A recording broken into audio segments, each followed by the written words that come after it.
Oğlun vaktına dedesini ya enesini illenmektir. Bir kıyız oğlunla va ya bir erkek oğlunla va. Bir şey deyip bir doğru inilmeyen, zordan bir formrağa inilyen emu ya dayin öyünü ulalıktır. Gel bir de öylününden son ya eri varandan son izdivacıdan son bir zalim adamı duş oluyordu.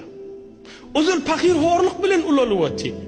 Muna da bir ıza veriyen bir zinana ya bir içersin inlemeyen bir zalim erkek sataşya. Fakir yan gezip be yine de hudaydan daşalmanı gezip be.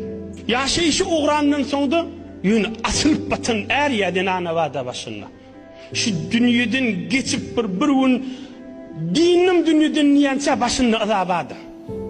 Şularda mesela sağlık diyen yağdı yok.